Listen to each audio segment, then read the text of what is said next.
व बाल विकास विभाग महाराष्ट्र शासनाच्या माध्यमातून या ठिकाणी मुख्यमंत्री माझी लाडकी बहीण योजनेसाठी अर्ज करण्याची पूर्ण प्रोसेस, नवीन प्रोसेस या ठिकाणी देण्यात आली आहे। या पद्धतीने जर तुम्ही अर्ज केलात तर तुमचा अर्ज त्रुटीमध्ये पडणार नाही आणि कन्फर्म तुमचं अर्ज मंजूर होणार आहे। कोणकोणते डॉक्युमेंट लावायचे आहेत याबद्दलची पूर्ण माहिती या ठिकाणी देण्यात आली आहे। मित्रांनो, मुख्यमंत्री माझी लाडकी बहीण योजनेसाठी ऑनलाईन अर्ज तसेच अर्जदारांची माहिती भरून घेण्यासाठी नारी शक्ती दूत ॲप हे ॲप्लिकेशन मोबाईलमध्ये असणे आवश्यक आहे। हे ॲप्लिकेशन डाउनलोड करण्यासाठी तुमच्या मोबाईलमध्ये प्ले स्टोअर या ॲप्लिकेशनवर क्लिक करा। या ठिकाणी मी बाण तुम्हाला दाखवलेला आहे, पूर्ण व्यवस्थितरित्या समजून घ्यायचं आहे। प्ले स्टोअरवर ॲप्लिकेशनवर क्लिक करा। केल्यानंतर सर्च बारमध्ये नारी शक्ती दूत ॲप इंग्रजीमध्ये लिहा। टाईप केल्यानंतर याप्रमाणे ॲप्लिकेशन तुमच्या मोबाईल स्क्रीनवर येईल। ॲप्लिकेशन मोबाईलला स्क्रीनवर दिसल्यानंतर इन्स्टॉल करा। इन्स्टॉल बटनवर क्लिक करायचं आहे तुम्हाला। आता बघा मित्रांनो, इन्स्टॉल बटनवर क्लिक केल्यानंतर ॲप्लिकेशन डाउनलोड होईल। ॲप्लिकेशन डाउनलोड झाल्यानंतर ओपन ऑप्शन असा पर्याय उपलब्ध होईल। अर्जदाराने ओपन पर्यायावर क्लिक करायचं आहे। आता त्यानंतर ओपन पर्यायावर क्लिक केल्यानंतर मुख्यमंत्री महिला सशक्तीकरण अभियान हे ॲप्लिकेशन उघडले जाईल आणि तुमची स्क्रीन अशी दिसेल। या ठिकाणी मी पूर्ण दाखवत आहे, लाईव्ह प्रोसेस आहे। ए टू झेड माहिती तुम्हाला या व्हिडिओच्या माध्यमातून मी सांगणार आहे। अर्ज तुमचा तर त्रुटीमध्ये पडणार नाही, कन्फर्म तुमचं अर्ज मंजूर या ठिकाणी होणार आहे। स्क्रीनवर असा मेसेज आल्यावर विल यूज धिस ॲपवर क्लिक करा। क्लिक केल्यानंतर बघा दुसरा या ठिकाणी स्क्रीन तुमच्या समोर आलेला दिसेल।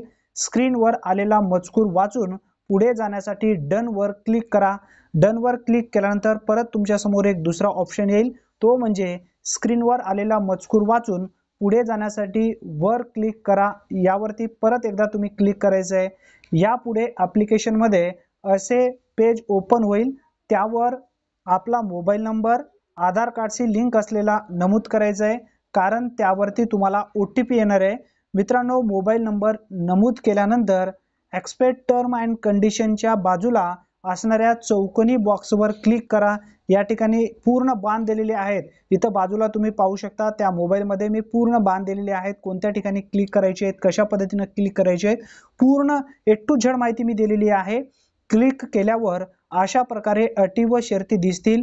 या मजकूर असलेल्या स्वीकारावर क्लिक करा। क्लिक केल्यानंतर बघा अटी व शर्ती मंजूर केल्यानंतर मोबाईलवर प्राप्त झालेला OTP इथे नोंदवा। OTP टाकल्यानंतर बघा यानंतर प्रोफाईल अपूर्ण आहे असा एरर मोबाईल स्क्रीनवर दिसेल। प्रोफाईल अपडेट करण्यासाठी आपली माहिती भरण्यासाठी येथे क्लिक करा व क्लिक करावे। बघा या ठिकाणी येथे क्लिक आहे, त्यावरती क्लिक करा। क्लिक केल्यानंतर मोबाईल अपडेट करण्यासाठी पूर्ण नाव, ईमेल, तालुका, नारी शक्ती प्रकार नमूद करायचं आहे। ईमेल टाकलं तरी चालेल, न टाकलं तरी चालेल, परंतु जिल्हा, तालुका आणि नारी शक्ती प्रकार जो आहे तो तुम्हाला कन्फर्म नमूद करायचा आहे। त्यानंतर अपडेट या बटनावरती तुम्हाला क्लिक करायचं आहे। आता मित्रांनो, सर्वप्रथम समजून घ्या तुमचा नारी शक्ती प्रकारमध्ये तुम्ही काय निवडणार आहात। या ठिकाणी काही पॉइंट दिलेले आहेत, सामान्य महिला, समूह संसाधन व्यक्ती, बचत गट अध्यक्ष, बचत गट सचिव, बचत गट अध्यक्ष, त्या सदस्य, गृहिणी, अंगणवाडी सेविका, मदतनीस, ग्रामसेवक, वार्ड अधिकारी आणि सेतू, अशा पद्धतीने काही ऑप्शन दिलेले आहेत। सर्व ऑप्शनपैकी तुम्हाला जो ऑप्शन पाहिजे त्यावरती क्लिक करा। क्लिक केल्यानंतर जी काही माहिती तुम्ही वरती भरलेली आहे, माहिती भरल्यानंतर अशा प्रकारची प्रोफाईल तयार झालेली तुम्हाला दिसेल। आता प्रोफाईल अपडेट करा यावरती क्लिक करायचं आहे। क्लिक केल्यानंतर आता तुम्हाला यामध्ये अर्ज भरण्यासाठी सुरू करायचं आहे। आता अर्ज भरायचे असेल तर अर्ज भरण्याआधी योजनेविषयी जाणून घेण्यास तसेच हमीपत्र डाउनलोड करण्यासाठी येथे क्लिक करा। योजनेचा जो ऑप्शन दाखवला जात आहे त्यावरती तुम्हाला क्लिक करायचं आहे। क्लिक केल्यानंतर बघा अर्जदाराने अर्ज भरण्यास सुरुवात करण्याआधी खालील कागदपत्रे तयार ठेवावीत। यामध्ये आधार कार्ड असेल, बँक खात्याची माहिती असेल, जन्म प्रमाणपत्र असेल, शाळा सोडल्याचा दाखला, आदिवासी प्रमाणपत्र, यानंतर महिला जन्म परराज्य झाला असल्यास आणि महाराष्ट्र राज्यातील रहिवासीचा लग्न झालेले असल्यास नवऱ्याचे रहिवासी पुरावे, त्यानंतर उत्पन्नाचा दाखला, पिवळे अथवा केसरी रेशन कार्ड असल्यास रेशन कार्डाची प्रत तुम्हाला जोडायची आहे। त्यासाठी हे डॉक्युमेंट तुमच्याकडे असणं आवश्यक आहे। स्वाक्षरी केलेले हमीपत्र। मित्रांनो, आता त्यानंतर हमीपत्राची कॉपी डाउनलोड करण्यासाठी येथे क्लिक करा। एक ऑप्शन या ठिकाणी दाखवला जात आहे, त्यावरती क्लिक करायचं आहे। योजनेसाठी लागणारे कागदपत्रे जाणून घेतल्यावर अर्ज करण्यास नारी शक्ती दूत ॲपवर क्लिक करायचं आहे। नारी शक्ती दूत ॲप या पद्धतीचं एक होम पेज दिसत आहे, त्यावरती क्लिक करा। क्लिक केल्यानंतर बघा, मुख्यमंत्री माझी लाडकी बहीण योजनेचा अर्ज भरण्यास सुरुवात करण्यासाठी या टॅबवर क्लिक करा। मित्रांनो, या ठिकाणी एक टॅब दाखवला जात आहे, मुख्यमंत्री माझी लाडकी बहीण योजना, त्यावरती क्लिक करायचं आहे। क्लिक केल्यानंतर अटी व शर्ती स्वीकारा केल्यावर ॲप्लिकेशन फॉर्म तुमच्या समोर स्क्रीन येईल। ॲप्लिकेशन फॉर्म भरल्यानंतर सर्वप्रथम अर्जदाराने किंवा अर्जदार भरणाऱ्या व्यक्तीने किंवा महिलेने संपूर्ण नाव या रकान्यात भरायचं आहे। जो नाव या ठिकाणी सांगण्यात आलेला आहे तो नाव व्यवस्थित भरायचं आहे, रकान्यात भरायचं आहे। आधार कार्ड प्रमाणे जे आधार कार्डवर असेल त्या पद्धतीने व्यवस्थितरित्या भरून घ्या। अर्जदारांचे नाव भरल्यानंतर जन्मतारीख भरण्यात यावी, त्यासाठी जन्मदिनांक निवडा। या ऑप्शनवर क्लिक करा आणि आधार कार्ड प्रमाणे ही सर्व माहिती भरून घ्या। मित्रांनो, त्यानंतर पहा, जन्मदिनांक निवडल्यानंतर या ऑप्शनवर क्लिक करा। केल्यानंतर अशा प्रकारे कॅलेंडर स्क्रीनवर दिसेल। यावर अर्जदाराची जन्मदिनांक, महिना, वर्ष या माहितीची नोंद करावी आणि ओके या पर्यायावर क्लिक करावा। आता मित्रांनो, अर्जदारांचे वय 21 पेक्षा कमी असल्यास किंवा 65 पेक्षा जास्त असल्यास अशा प्रकारचा मेसेज स्क्रीनवर दिसेल। असा मेसेज दिसल्यास अर्जदाराने अर्ज भरू नये। या ठिकाणी पॉइंट ध्यानात ठेवा, रेड मध्ये या ठिकाणी सर्व दाखवलं जात आहे। 21 पेक्षा कमी आणि 65 पेक्षा जास्त वय जर तुमचं आलेलं असेल तर तुम्हाला रेड मध्ये एक एरर दिसेल।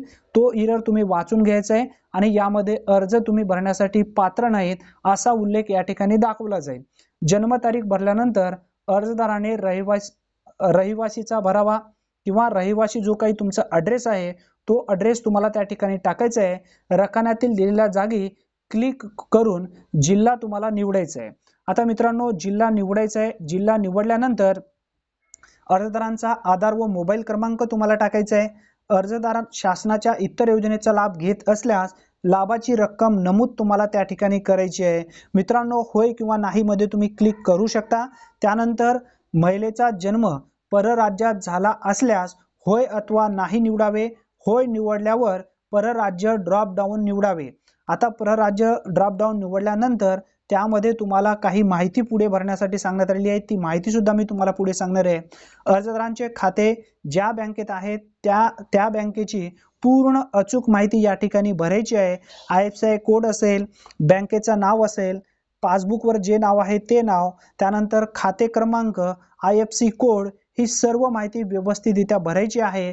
अर्जदारांचे आधार बँक खात्याशी जोडले आहे का याबाबतची माहिती भरण्यात यावी असा उल्लेख इथं करण्यात आलेला आहे। मित्रांनो, आधार लिंक असेल तर होय करा, नसेल तर इथं नाही करा। शक्यतो होय करा आणि लवकरात लवकर आधार लिंक करून घ्या।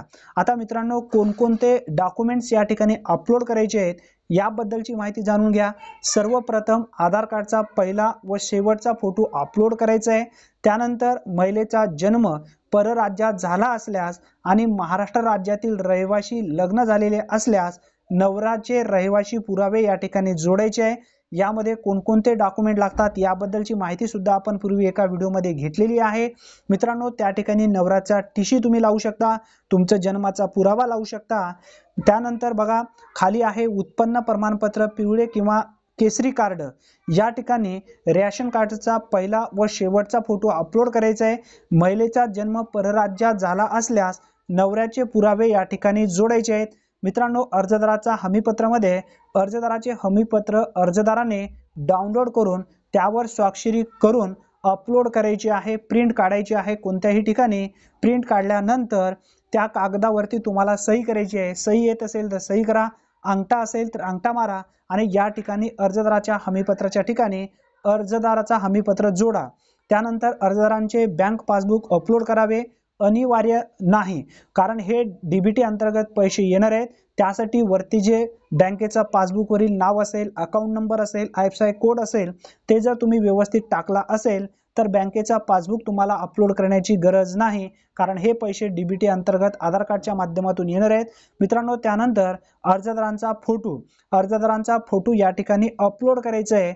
आता अपलोड करत असताना शक्यतो लाईव्ह फोटो अपलोड करा मित्रांनो। आता त्यानंतर बघा, सर्व आपण या ठिकाणी माहिती भरलेली आहे, अपलोड केलेले आहेत डॉक्युमेंट। अपलोड केल्यानंतर बघा, एक्सपेक्ट हमीपत्र डिस्क्लेमर च्या बाजूच्या चौकोनीत रकान्यावर क्लिक करा। हमीपत्रात दिलेल्या बाबी मान्य असल्यास त्यास सहमती द्यावी आणि माहिती जतन करा या टॅबवर क्लिक करा मित्रांनो। माहिती जतन करा या टॅबवर क्लिक केल्यानंतर तुमच्या समोर अशा पद्धतीचा एक नोटिफिकेशन येईल। यावरती हमीपत्रात दिलेल्या बाबी मान्य असल्यास त्यास सहमती द्यावे आणि माहिती जतन करा या टॅबवर क्लिक करावे। आता त्यानंतर स्वीकारा यावरती क्लिक करायचं आहे। स्वीकारा यावरती क्लिक केल्यानंतर बघा, भरलेली माहिती कन्फर्म करा। या ठिकाणी जी तुम्ही माहिती भरलेली आहे ती माहिती सविस्तर आहे का हे समजून घ्या, व्यवस्थित आहे का, कुठं चूक झाली नाही का, हे सर्वप्रथम तुम्ही सर्व पाहू शकता। अर्ज भरल्यानंतर कागदपत्र अपलोड केल्यानंतर भरलेल्या अर्जाचा प्रिव्ह्यू अशा प्रकारे पाहता येणार आहे तुम्हाला। भरलेली माहिती योग्य असल्यास फॉर्म सबमिट करा या बटनावरती क्लिक करा। जर अर्जामध्ये काही चूक झालेली असेल तर बदला या पर्यायावरती क्लिक करायचं आहे मित्रांनो। आता फॉर्म सबमिट करा यावरती आपण क्लिक केलेलं आहे। आता तुमचा अर्ज या ठिकाणी कन्फर्म इथं सबमिट झालेला आहे मित्रांनो। या ठिकाणी नोटिफिकेशन दाखवली जात आहे, त्या पद्धतीने तुम्हाला नोटिफिकेशन दिसेल। माहिती जतन केल्यानंतर ॲप्लिकेशन नंबर पाहण्यासाठी होम पेजवर जाऊन यापूर्वी केलेले अर्ज या टॅबवर क्लिक करा। या ठिकाणी मी बाण दिलेला आहे, त्या बाण ज्या ठिकाणी आहे त्यावरती क्लिक करायचं आहे। क्लिक केल्यानंतर तुमचं पूर्ण नोटिफिकेशन दिसेल। अशा पद्धतीने घरी बसल्या पूर्ण माहिती तुम्ही काही मिनिटाच्या आत व्यवस्थितरित्या न चुकता तुम्ही भरू शकता। धन्यवाद मित्रांनो, पुन्हा भेटूया नवीन व्हिडिओमध्ये नवीन माहितीसह। तोपर्यंत जय हिंद, जय महाराष्ट्र।